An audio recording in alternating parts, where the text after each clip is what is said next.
A girl meets a boy. They go on a date. They like each other. Then she leaves the country. 12 years later, they reconnect online. But she decides their relationship is too difficult to pursue because of the geographical distance between them. Another 12 years go by, and they meet again. And this time, she goes on a bit of an emotional journey with him to explore their past lives. I'm Ronald Young Jr., and I'm leaving the theater.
All right, this is Ronald, and I am leaving the theater after seeing Past Lives. Past Lives, written and directed by Celine Song, starring Greta Lee, T.O.U., and John Magaro. It is nominated for Best Picture and Best Original Screenplay. Okay.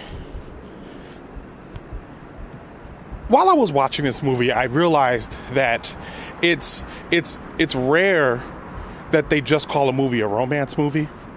Typically, it's always like whenever we consume our romance, it's typically consumed either in some sort of melodramatic fashion or in like some sort of rom-com. It's always like, here's some romance, but it's with a dose of comedy. It's meant to be a romantic comedy.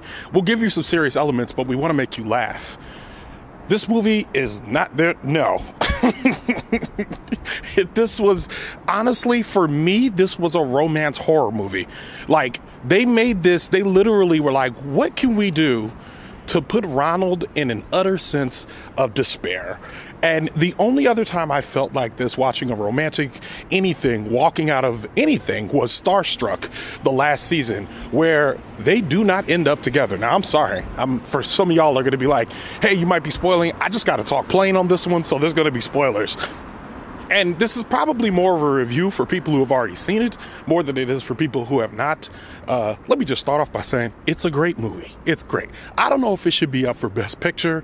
I think that's a bit of a reach. But performance-wise, I think this movie got, if we don't want to talk about snubs, this movie got snubbed performance-wise. Like, Greta Lee is a charm. She is charm incarnate in this film and should be nominated for something, as well as T.O.U., who did a great job. They both did fantastic jobs. I don't know why they're not nominated. The fields are just too crowded. When we start talking about snubs, I think what people are trying to say to the Oscars is that there's maybe more to award than you're able to because of the way you set up your categories. Because a movie like this, it's not going to win Best Picture. It is absolutely not going to win. Maybe it could win Best Original Screenplay. I have to see who else is in the category, but likely it will not win that either. It didn't get a shout out for directing. It could have gotten a shout out for directing. But again, like, when you put stuff in the category of Best Picture, for me, it stands a wonder. Whenever I see something that's nominated for Best Picture that only has one other nomination, I start to question how the categories are set up. Because to be a Best Picture, for me, it seems like you should be like at the top of the majority of these categories and not just squeezed out of the category because a popular director happened to make a movie that year. I just don't think that's fair. That was a little rant. The movie itself is very good. It just tells a story about a young lady and a young man who meet each other as children, and it basically then tells this tale of what if. it tells the kind of the story that we tell ourselves about romances that like never started or romances that didn't quite pan out. It tells the story. It tells that story in a very particular way. And that particular way is film. I don't know why I said it like that. It basically tells a story that we've all known. You know somebody in your past, maybe things could work out with them. Maybe things would have worked out with them. Maybe there was some sort of obstacle at the time. Maybe and I'm like, I'm using both of my arms to use air quotes to say, maybe the timing just wasn't right. This is a movie that explores what it's like if you would like to torture yourself with the thought of what if. This movie is doing that absolutely. And again, I call it a romance horror because for me, I feel like as a man in the last year of his 30s who is single, who is unmarried, single with no children, it just feels hard to watch a film that is not telling you it's going to be okay. It's being like a lot more, realistic in like the prospects that we lived through when it comes to love, saying that sure, you'll fall in love again, but it won't be like it was.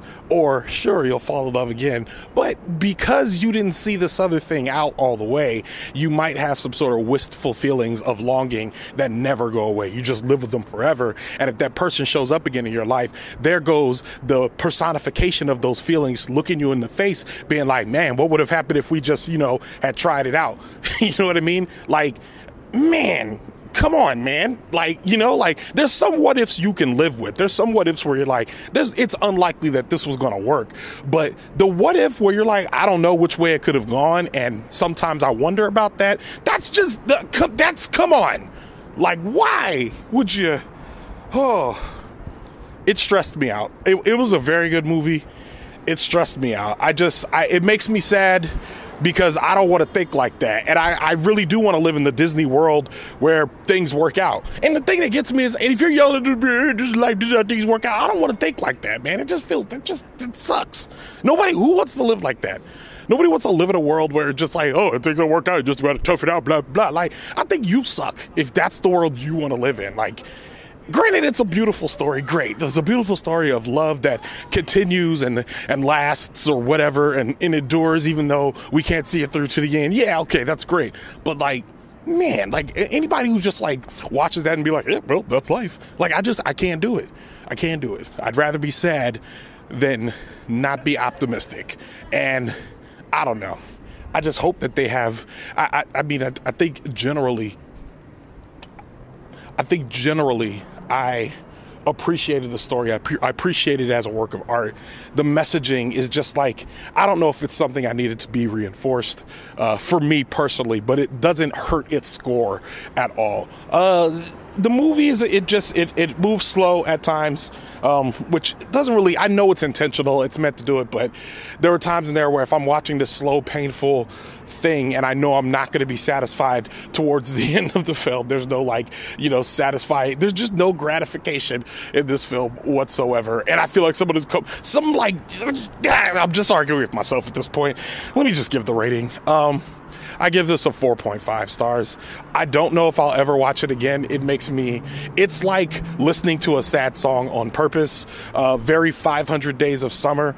I'm like, I mean, at least that ends on an optimistic note, whereas this one just, oh God, man, justice for Greta Lee. She should have gotten a nod for this one and she didn't. And I don't like that. So, with that, Leaving It Theater is a production of OhitsBigRon Studios. I'm mixing this episode. And if you're listening to it and you're like, the audio quality's not so good, you should consider joining our Patreon. You can go to patreon.com/OhitsBigRon.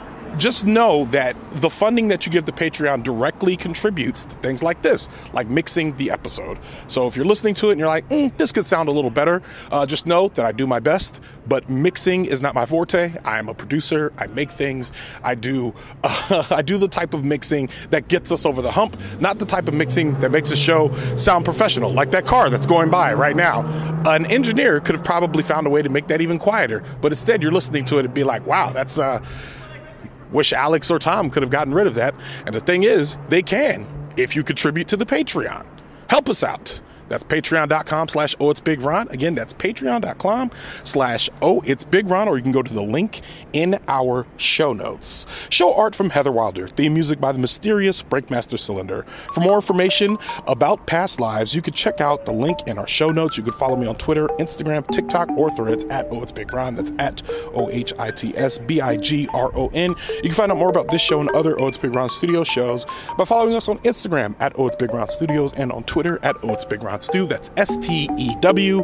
Leaving the Theater will be back soon. Thanks for listening.